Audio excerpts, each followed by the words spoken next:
We're under the lights once again here in Qatar. Last year we took a year off due to a small footballing tournament that was being hosted, but it's all excitement on the track now.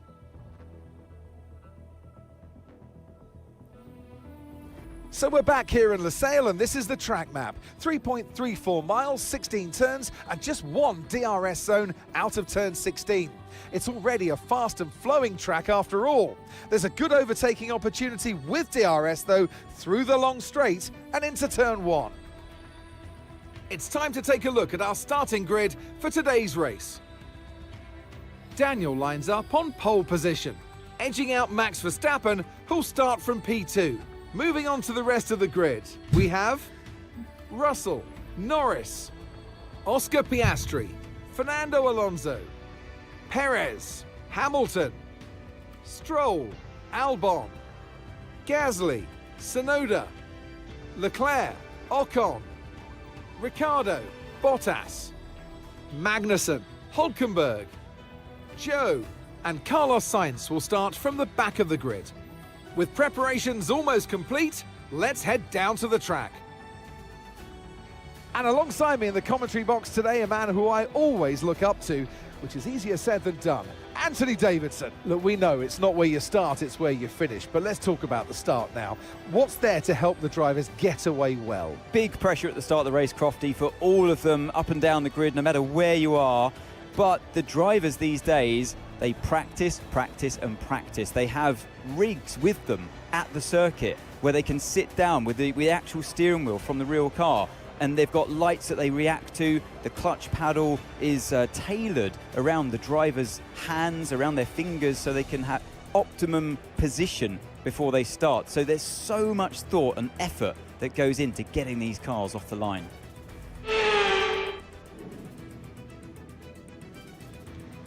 Guys, yes, it's true. We are in pole position. Guys. Magic lap. In spring qualifying, I was second. I thought it could be a bit unrealistic because the lap was very good, and spring qualifying normally is a bit good. It's not fully representative of what you can just see. You can just see in the full qualifying. But yesterday, lap by lap, I was improving as always, and always in my last lap of every session with the new tire, I was able to find so much grip out there, and the car felt so good that I finished P1 at the end of the Q3 session. When, for example, in Q1 and Q2, until the very end of the session, I was fighting to be in the next session, so I was suffering, you know, guys. But in qualifying, in Q3, the second lap on new tires, you can watch the lap here on the YouTube channel in the replay, was really good, but I was not thinking to be on pole, to be honest. It's true that most of the drivers behind didn't improve so much as others did, but yeah, definitely, I mean, it's I was not expecting that at all. Anyway, before to talk about the start and the rivals and everything, let's check first the strategy. The strategy is this one. Okay, today as happening in Las Vegas, it will be the same. Basically, medium and hard. There is not another strategy here, guys, because we only have one medium and one hard. And the soft tire, it's not a race tire at all. You can see in the graphic that in the second strategy, after 9 laps, it's absolutely destroyed. And this race is about 57 laps. No sense at all to use a tire for 9 laps. I mean, it's absolutely useless, that tire, for this Grand Prix, where the front and rear left are completely destroyed if you don't look up too much, you know. So probably this is a strategy most of the drivers will do, and the drivers that won't do this strategy will do exactly the same but opposite. I mean, starting on hard and finish on medium, but everyone I think will do one stop using the medium and the hard at some point. So we will do the same as everyone. We are on pole. We have to talk about this pole position, guys, because maybe we are thinking, can you win this race? Is it possible to win? Well, let's talk about that later on. But the strategy is about to try to avoid to do crazy things. We're in the best position possible, and the idea is to don't be so different, because we have to try to preserve as much as possible this place, or to try to lose the less positions possible from the start to the end of the race, to be on points at the end. That's the target. So I think we will do exactly the same everyone will does. Question as always is, can we do the undercut, the overcut? In the previous races, the undercut works extremely well for us, extremely well. Here, I'm not sure if the undercut will be worth it enough, because to finish your stints with the fresher tire possible here is crucial. The tire wear is massive, especially in the front and rear left, because of the most of the super fast corners we have in sector 3. So the idea should be to try to stop around the same laps than everyone, and if my team is telling me that the lap 27 is the ideal one, that means that probably most of the rest of the drivers will stop between 27, 26, 29, 28, something like that. So can we try the undercut? Obviously, if we're in P1, no sense at all to try the undercut to anyone. But I think here, it's more important even not to try to do overcuts. But if we can do 1 or 2 extra laps on the first stint on the medium, to have at the end a hard tire that is 1 or 2 laps younger, that can make the difference, because as I said, the tire wear is very high in the left and rear front and front and rear left. the tire wear is so high that finish with a 2 laps younger tire, maybe at the end, it can make the difference to try to pass people at the end. So I think if it's possible to extend the stints, I will do. But the idea is to stop exactly in the lap 27. That is probably more or less when everyone will stop. Okay, guys. So no much more about it, about that thing. You know, the strategy is clear. About the fuel, yesterday I have to check it, but I think I put 1.2 or something like that fuel extra, and I finished with 0.4 extra, something like that. I consumed plus 0.7, and it was a sprint race. It was exactly 3. Let's say it's the third part of the race, a sprint race. So that means with plus 2.2 should be enough. But anyway, let's try to be a bit more conservative this time, and let's try to put 2.5 should be enough. Let's add 2.7 just in case, because I don't want to be very optimistic. Very important, yesterday after the sprint race, I realized I have a lot of downforce and a lot of front wing. I had 14 rear wing and 45 in front wing. And before the qualifying, that the Parferme is open again, I decided to reduce 5 points the rear wing and 5 points the front wing, because I realized I was losing a lot of time in the straights. My aerodynamic settings were too much draggy. It's good because in the corners I'm very fast, but in the sprint races suffer a lot to maintain cars behind, even with DRS. So that's why I decided to reduce a bit. Even for this race I will reduce 2 more points the front wing aero. I want to have more speed in the straight line because it will be important to defend. And the rest of the settings are okay. So yeah, okay. So the strategy is clear, as I said. Fuel is set. Obviously, now in this position where we are now, I mean, it's crazy to be here in P1. the last qualifying sessions were so amazing. I was P3 in Mexico, starting P2 because of penalty of Max. I was P5 in Las Vegas previous weekend, and now pole position. In the very last races of the season, I understand the fully behavior of my car on low fuel and qualifying. The qualifying that was my worst scenario in this career mode. I was beaten by Alex a lot of times during the season. My races were better than my qualifyings normally in this game, in this career mode, but in this final part of the season, I really fully understand my car on low fuel. I feel I have the total control of the car, and I feel very comfortable. And you can realize the results in the results I achieved in the last races. And my race pace is very good. Finally, I understand in the car fully. But guys, I had to say that won't be easy. Can I win this race? Always there is a chance starting on pole, obviously, but for what I saw in the sprint, I had not the race pace of the top teams, the Red Bulls, the Ferraris, the McLarens, the Mercedes, you know. Maybe the Astons, maybe a bit more, but these cars were a bit faster than me. Not too much, but they were a bit faster. It's true that with the tire management I can match a bit the performance, as we saw yesterday, putting pressure on Sainz until he spun and I get the place. But I assume I will be passed by Verstappen and even by some cars more during the race. I'm not being pessimistic. I'm not trying to destroy my hopes, you know, to win the race or to finish in a podium. But I know probably will lose places. Anyway, as I said, I will try to defend my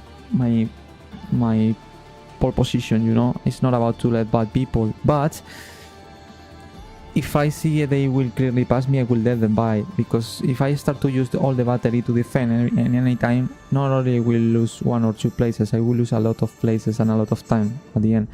So this is a long game, and even we can have chances at the end with the tire management. So no pressure at all.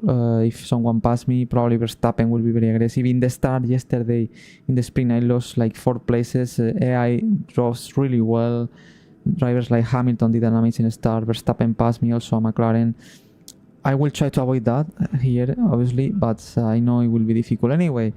What I'm trying to say is this is about long game. I will try to finish as high as possible, but I know the car I have, my circumstances, and as always, I'm not fighting for a championship. I'm not fighting for, you know, with these guys to finish ahead of them in the championship. That don't mean I don't want to win. I want to win this race. But obviously, in the position I am, my priority always is to finish on points, as much as possible points at the end. So let's try to be intelligent. If someone try to attack me at the end in the start and they are clearly passing me, I won't do silly things. They are not in my league, but at the same time I will try to stay just behind, try to put in pressure, you know, try to keep racing with them as much as possible to try to get the best result possible for the team with this car, you know. That's the mindset, you know, that's the mindset I want to explain in this race, because people said, yeah, you are in P1, you were the fastest, but as I said yesterday, in the sprint qualifying I was second. I started second, I finished in 8th with a lot of troubles to finish in 8th, because as I said, the race pace of these guys is really strong. And also yesterday in qualifying, I think for some reason I was able to find a lot of grip in the last lap that all other cars didn't found for whatever, you know. But that not means they will not find it today in the race. So I think in race it's much more easy, you know, to beat these guys in qualifying than in race. In one lap you can do one extraordinary lap, but it's impossible to do 57 consecutive laps super at maximum, you know. It's impossible, and this is what I have to do to try to stay here. Meanwhile, they don't need to do extraordinary laps every single time, because their cars are better than mine, and doing just normal laps they will match at least with me, and to match them I have to do every single lap as qualifying. That's the difference, you know. In qualifying I can do one extraordinary lap, taking risk as I did yesterday, but obviously it's not possible to do it in race constantly. That's why I want you to understand this P1 is very nice, but it won't be easy at all to finish in this position, you know, at the end of the race. I will fight it until the end, yes, but I know the car I have under circumstances, and the priority number one is to finish on points, to finish in the top 10 positions at the end. If it's P8, great. If it's possible to finish P5, I will fight until the end. And if it's possible in the final laps to be in the podium, maybe win, I don't know. I will fight as anyone to defend that position, you know. But that's, I know my goals and I know my targets with this team, you know, in Williams. So I had behind me Verstappen. I will be super aggressive, I know. Then is Russell, then is Norris, and then I don't know if it's Hamilton or Piastri. I don't remember now. Every one of them will be fast. The Ferraris start a bit of the back. Sainz last and Leclerc is 11 or 12 because of, I think, engine penalties. And obviously I hope they will come at some point. Question: if I'm starting in P1, maybe I'm able to wield an advantage enough to don't be pressured by the Ferraris at some point if I am starting to lose places. So that's very important as well. And as I said, I think the key point of this race, one of the most important factors will be the tire management. The length to take care of the left and rear, left front and rear front left and rear left. I always have trouble with these words. Front left and rear left will be absolutely crucial because most of the fast corners here are to the right side. That means the left tires suffer most and they overheat much more. Yesterday I was able to manage extremely well the tires, the medium tires that we will use today. Doing 19 laps, I think ending in a better shape on tires than, for example, Lando Norris that was ahead of me, like 2-3 seconds all the time. And that's also my hopes especially for the last stint on the hard, to managing better than the cars in front if I have cars in front, and even to try to attack at the end of the race or to pull away if I am ahead of them. So I'm really confident on my tire management as well, and this is something I have to look up, especially at the beginning of the race when I had to drive very smooth, guys, especially in the fastest section. Yesterday I did it, and also the battery management is extremely important. The way you use the overtake button, the hold down mode, the normal modes. This is a track where it's very difficult to save energy because there are no slow zones. There are medium speed zones, but there are no slow zones, and there are a lot of fast sections. Normally in the slowest zones is where you can recharge the battery because you don't need the electrical energy of the engine, you know. But in this track that you are very high speed in most of the tracks of the sections, you need energy all the time. That's why you cannot use overtake buttons too much. That's why also managing the energy will be extremely important today. So it's about to control a lot of factors today: the tires, the energy all the time, and at the same time to be consistent, you know.